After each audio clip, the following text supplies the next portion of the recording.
والفرقان الحميد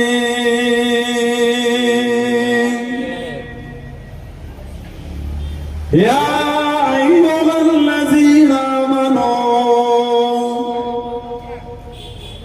لا تقولوا راعنا وقولوا انظرنا واسمعوا وللكافرين عذاب عليم.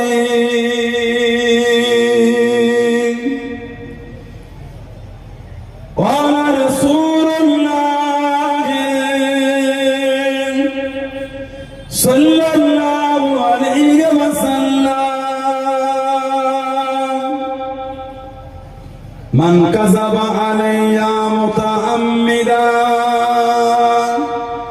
فليتبوأ مقعده من النار. प्यारे हाज़िराने मजलिस, আমার ইমানদার ভাইরা, নেককার আল্লাহওয়ালা গণেরা, যুবকেরা, মুরব্বিয়ান বাপজানেরা, সমবয়স্ক আমার নওজওয়ান গণেরা, ঐতিহাসিক দেবখালী বাৎসরিক মাহফিলের একনিষ্ঠ কর্মী কমিটি সাহেবান গণেরা, পর্দার আড়ালে অবস্থিত আমার মা ও বোনেরা, আজকের মাহফিলের সম্মানীয় অর্ধ এলাকার মসজিদের সম্মানীয় ইমাম সাহেব সহ সম্মানীয় ওলামা হাজরাত গণেরা, আজকের মাহফিলের সম্মানীয় মেহমান, দরবারে ফুরফুরা শরীফ থেকে আগত আওলাদে মুজাদ্দিদুজ্জামান আব্বাজান হুজুর পীর কিবলা খেদমাতে এসে হাজির হয়েছে। আমি অধম গুনাহগার, নালায়েক, খাকসার পাপী। আমার মনে হয় আজকের মাহফিলে যতগুলি মানুষ বসে আছেন সবচাইতে বড় গুনাহগার থাকতে হলে সেটা আমি আছি। আমি পাপী, আমি গুনাহগার। আল্লাহ আপনাদের কাছে হাজির করিয়েছেন, দোয়া করেন আল্লাহ পাক যেন গুনাহগারের জবান থেকে কিছুক্ষণের জন্য হলো আল্লাহ পাক কিছু বলার মতন তৌফিক ইনায়েত করেন। বলুন সকলে আল্লাহুম্মা আমিন। তার সাথে সাথে আল্লাহ পাক আপনাকে এবং আমাকে উভয়কে শুনে এবং বলে আমল করা তৌফিক ইনায়েত করেন। বলুন সকলে আল্লাহুম্মা আমিন। আমার আল্লাহ পাক জাল্লে জালালুহু জাল্লে শানুহু, তার দরবারে লাখ লাখ শুকর, কোটি কোটি শুকর যে আল্লাহ পাক আপনাকে আমাকে এতগুলি মানুষ, এতগুলি মুসলমানকে এমন একটা সুন্দর মাহফিলে হাজির করালেন, এমন একটা জায়গায় বসালেন, সকলে মিলে আল্লাহ পাকের শুকর আদা করে বলুন আলহামদুলিল্লাহ। জোরে বলেন আলহামদুলিল্লাহ। এমন একটা জায়গায় এসেছেন, এমন একটা মাহফিল, যে মাহফিলে বসে আমি আপনি একটু দরুদ শরীফ পড়ি। সিয়াসিত্তার কিতাব তিরমিজি শরীফ, হযরত ইমাম আবু ঈসা তিরমিজি রাহমাতুল্লাহ, তিরমিজি শরীফের মুসান্নিফ, হুজুরের জীবনী পড়লে পাবেন গোটা কিতাবটাকে হুজুর অন্ধ কানা অবস্থায় কিতাব লিখেছিলেন। যদি বলুন না সুবহানাল্লাহ। হযরত ইমাম আবু ঈসা তিরমিজি রাহমাতুল্লাহ, কিতাব মুসনাদে আহমদ ইবনে হাম্বল, চার ইমামের এক ইমাম ইমামে আহমদ ইবনে হাম্বল, জানাক আল্লাহ পাক আল্লাহর রাসূলের 10 থেকে 12 লক্ষ হাদিসের খালি হাফেজ করেছেন। যদি বললেন না সুবহানাল্লাহ। ইমামে আহমদ ইবনে হাম্বল একটা হাদিসের কিতাব লিখেছেন, মুসনাদে আহমদ ইবনে হাম্বল। আল্লাহর রাসূলের 40,000 হাদিসকে ওর মধ্যে নকল করেছেন। ইমামে আহমদ ইবনে হাম্বল যারা জাহিরি উস্তাদ ছিলেন ইমাম মুহাম্মদ আবু ইদ্রিস আশ-শাফি রাহমাতুল্লাহ, যারা জাহিরি উস্তাদ ইমামে মালিক রাহমাতুল্লাহ। কিতাব এসেছে আমাদের ইমাম হযরত ইমাম আবু হানিফা নু'মান বিন সাবিত রাহমাতুল্লাহ আলাইহি হুজুর যখন মদিনা শরীফে যেতে ইমাম মালিক রাহমাতুল্লাহ আমাদের ইমামের সাথে মাসলা মাসাইলের আলোচনা করতে গিয়ে রাতের পর রাত কাটিয়ে দিতেন। জোরে বলুন না সুবহানাল্লাহ। অনেক বড় বড় মুহাদ্দিস ইমামে মালিক রাহমাতুল্লাহকে ইমাম আবু হানিফা হুজুরের ছাত্রদের মধ্যে লিখেছেন। কেন আবু হানিফা হুজুরের হাদিসের মজলিসে ইমামে মালিক যে বসে থাকতেন। ইমামে আবু হানিফা আমাদের ইমাম, বিশ্বের ইমাম, চার ইমামের এক ইমাম। জানার কুফায় একটা কাপড়ের দোকান ছিল কুফায়। হুজুরের কাছে একটা বয়স্ক মহিলা গেলেন, বয়স্ক মহিলা হুজুরের কাপড়টা কিনবে, কত দাম? হুজুর 100 দিরহাম। হুজুর বলছে কাপড়টার দাম এত কম নয়, আরো বেশি, তাহলে 200 দিরহাম। হুজুর বলছে আরো বেশি, তাহলে 300 দিরহাম। হুজুর বলছে না আরো বেশি। মহিলা বলছে তাহলে 400 দিরহাম। হযরত ইমাম আবু হানিফা রাহমাতুল্লাহ ওই বয়স্কা মহিলাটাকে 500 দিরহাম দিয়ে কাপড়টা কিনেছিলেন। জোরে বলুন না সুবহানাল্লাহ। এইরকম খদ্দের সমাজে আছে বলে মনে হয়। এটা হ্যাঁ কি বলে, ছেলে মেয়ের বিয়ে, গরিব মানুষ 2-1 শতক জমি লেবুখালী বাজারের পাশে বিক্রি করবে, ধরেন 1 লাখ টাকা শতক, ওই জায়গাটা কিনবে, ছেলেটার বিয়ে কত দাম? এমনি তো চলছে 1 লাখ, দাম দর করতে পারবো না, তুই আমাকে 80,000 টাকা দিস। ও দেখছে কি বিক্রি করতেই হবে, 80 নয়, যদি 60 হয়তো দে, না হলে জামা দেওয়ার দরকার নেই। আর বাজারে লটিয়ে দিল, দাম তুলবি না, ওকে বিক্রি করতেই হবে। আমাদের অভ্যাস, ছেলে মেয়ে অসুস্থ কি নিজে অসুস্থ, ডক্টর দেখাতে যাবে বাইরে, নাকি বিক্রি করবে।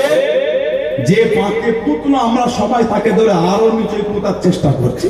আর আবু হানিফা কত দাম? মা হুজুর 100 দিরহাম। হুজুর বলছে কাপড়টা মূল্যবান, এত কম নয়, আরো বেশি দাম, তাহলে হুজুর 200 দিরহাম দেন। হুজুর বলছেন আরো বেশি, তাহলে 300 দিরহাম।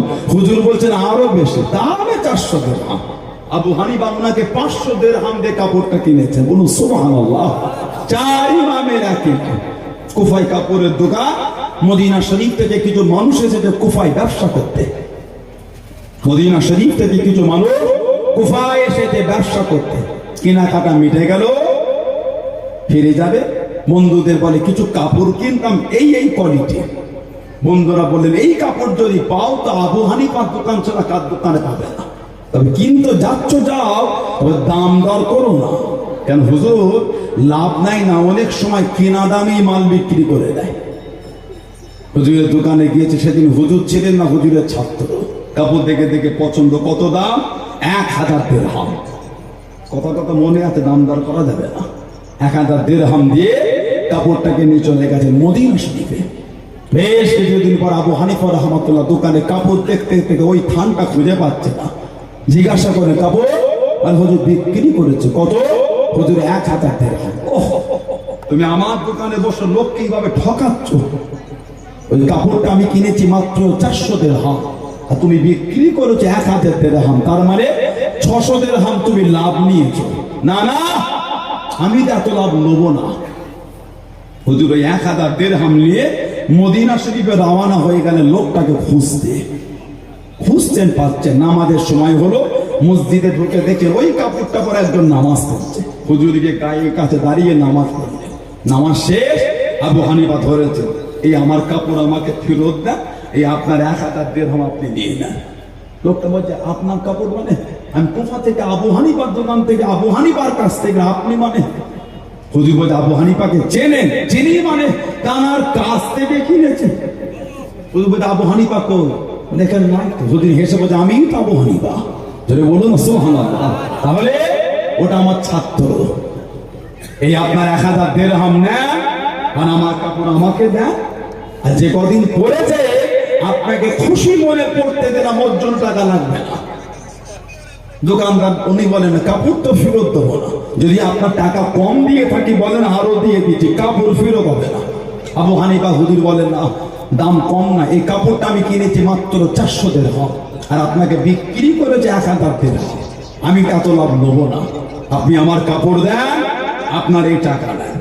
মানুষটি বলছে আসল খবর যখন জেনেছি কাপড় তো ফেরতই হবে না। আবু হানিফা রাহমাতুল্লাহ জোর করে ওনার 600 দিরহাম ফেরত দিয়ে নিজে 400 দিরহাম দিয়ে মদিনা শরীফ থেকে কুফায় চলে গেলেন। জোরে বলুন না সুবহানাল্লাহ। ইনি হলেন আমাদের ইমাম। ওনার সোহবতে নিয়েছেন ইমাম মালিক রাহমাতুল্লাহ, তার সোহবতে ইমাম মুহাম্মদ আবু ইদ্রিস আর শাফি রাহমাতুল্লাহ, তার সোহবত ইমামে আহমদ ইবনে হাম্বল। যাদের একটা মেয়ে ছিল, খালি কাঁদতেন আর দোয়া করতেন, আল্লাহ সুযোগ যদি হয় বাপের উস্তাদকে একবার দেখবো। তার সোহবতে বসে আমার বাপ এত বড় আলেম হয়েছে। ইমাম আবু ইদ্রিস আর শাফি চিঠি লিখছেন আহমদ ইবনে হাম্বলকে, আমি খবর পেয়েছি বাগদাদে একজন মানুষের কাছে, মুহাদ্দিসের কাছে আল্লাহ নবীর একটা হাদিস আছে, ওই হাদিসটা সংগ্রহ করতে আমি যাব, তার জন্য তোমার বাড়িতে আমি কিছুদিন থাকবো। সুবহানাল্লাহ বললেন। বড় বড় ইমামদের জীবনে যদি পড়েন, নবী একটা হাদিসকে সংগ্রহ করার জন্য সপ্তাহ পর সপ্তাহ খালি হেঁটেছেন, কারণ আল্লাহ নবীর হাদিসটাকে জিন্দা রাখার জন্য। জোরে বললেন না সুবহানাল্লাহ। এই চিঠি পেয়ে খুশি, বাপ আর বেটে মিলে ঘর সাজানো চলছে। আমার উস্তাদ আসবে, হুজুর গেলে ইমাম আহমদ ইবনে হাম্বল হুজুরের মেয়ে দোনো করছেন, আমার আব্বা তো রাতে অর্ধেকটা রুটি খায়, একটা রুটিও খায় না, সারাদিন ইবাদতের মধ্যে থাকে, রোজাই থাকে, রাতে মাত্র অর্ধেকটা রুটি। কেন? বেশি খেলে ইবাদত করতে কষ্ট হবে। সারা রাত আমার আব্বা ইবাদত, তো আমাদের মতন নয় যে এই পর্যন্ত খেয়েও মন ভরেন যে আরেকটু হলে ভালো হয়। সমাজে বিয়ে বাড়িতে হলে দেখবে, বাড়ি যখন ফেরে এক হাতে আইসক্রিম আর এক হাতে প্লেটে 3টে রসগোল্লা। কিরে আর বলিস নি, ছোট পাড়া প্যান্ডেল কত দাও, শান্তিতে খেতেও খাবি, চেয়ার ধরে ভাই ভালো লাগে না, নিয়ে চলে যাচ্ছি। আর মানে ব্যাপারটা অন্য জায়গায়। এই পর্যন্ত হয়ে গেছে, ওই মিষ্টি বালতিলে ঘরে ও আর লোভ রাখতে পারে না, দাও দুটো দাও, সব যখন উঠে তো খেতে পারবে না, নষ্ট করবো, ওই প্লেট মরে নিয়ে চলে যাচ্ছে। কি বলে, ওই যে বাড়ি পর্যন্ত যেতে হেঁটে হেঁটে যতটা নামবে, ও ঘরে গিয়ে আবার পূরণ করবে। আল্লাহর রাসূল বলেছেন, তোমরা পেট ভরে খেও না। আমাদের নবী 63 বছরের জীবনও কোনোদিন পেট ভরে খাবে না। যারা বললেন না সুবহানাল্লাহ। আল্লাহর রাসূল বলেছেন, মান হাব্বা সুন্নতি ফাকাত আহাব্বানি ওয়া মান আহাব্বানি কানা মাই ফিল জান্নাহ। মান হাব্বা সুন্নতি, যে আমার সুন্নতকে ভালোবাসলো, ফাকাত আহাব্বানি, সেজন্য আমি নবী আমাকেই ভালোবাসলো। ওয়া মান আহাব্বানি, আর যে আমি নবী আমাকে ভালোবাসলো, কানা মাই ফিল জান্নাহ, তার জায়গাটা আমার আল্লাহ দয়া জান্নাত করে দিয়েছেন। জোরে বলুন না সুবহানাল্লাহ। আল্লাহর রাসূল বলেছেন, মান তামাসসাকা বিসুন্নতি ইনদা ফাসাদি উম্মতি ফালাহু আজরু মিআতি শাহীদ। ফিতনা ফাসাদের সময় যে আমার একটা সুন্নতকে মজবুত করে ধরে রাখতে পারবে, আল্লাহ ওই ব্যক্তির নামে আমাল আল্লাহ 100 শহীদের সওয়াব আল্লাহ পাক লিখে দেবেন। জোরে বলুন। আর জোরে বলা গেল না? যদি আপনি পেটের এক ভাগ ফাঁকা রেখে আপনি খান, ওই খাওয়াটা হবে আমাদের সুন্নত তরিকায় খাওয়া। জোরে বলুন সুবহানাল্লাহ। আল্লাহ আমাদের বেশি বেশি সুন্নতের উপর আমলে তৌফিক দেয়, বলুন আমিন। জোরে বলেন আল্লাহুম্মা আমিন। হুজুরের মেয়ে দোনো করে 8টা রুটি করেছে। হযরত আহমদ ইবনে হাম্বল দস্তরখান দিয়ে প্লেট দিয়েছে, একটা করে রুটি রাখে, উনি খেতে খেতে একাই 8টা রুটি একাই খেয়ে ফেলেছে। মেয়ে পর্দার আড়াল থেকে বলে, কি উস্তাদ রে বাবা, আমার আব্বা রাতে অর্ধেক খায়, ইনি একাই 8টা খেয়েছে, ইনি আমাকে হয়তো ইবাদত করবে না। ওই যে এসা করে ঘরে ঢুকেছে, সারা রাত রুমের মধ্যে, না তাহাজ্জুদ না কিছু। ফজরের আযান আহমদ ইবনে হাম্বল দেখেছে, ঘর থেকে বার হয়ে চলে গেছে, উযুও করে। মেয়ে বলছে, কি উস্তাদ রে বাবা, সারা রাত ঘুমিয়েছে, উযুও করে। ফজর করে এসে ইমাম আহমদ ইবনে হাম্বল বসে চাষ করবে, কোরআন শরীফ তেলাওয়াত, উনি আবার রুমের মধ্যে ঢুকে গেলেন। কয়েকদিন থাকলে বাড়ি যাবে। আহমদ ইবনে হাম্বল বলে, হুজুর কদিন ছিলেন, কি যে বেয়াদবি করে ফেললাম। ইমামের সাথে খুশিতে কেঁদে ফেলেছে, তোমার বাড়িতে কদিন থেকে মনটা খুব খুশি, আমি তো এত খাই না, তুমি তো আমার সোহবতে বড় হয়েছো, আমি তোমার উপর বিশ্বাসটা রাখি, তুমি আমাকে হারাম লোকমা খাওয়াবে না। তুমি যখন আমার পাতে খাবার রাখছিলে, আল্লাহ পাক আমাকে দেখালে খাবার থেকে যেন নূর বার হচ্ছে। আমি খাবার মনে করে নাই, নূর মনে করে খেয়ে নিয়েছি।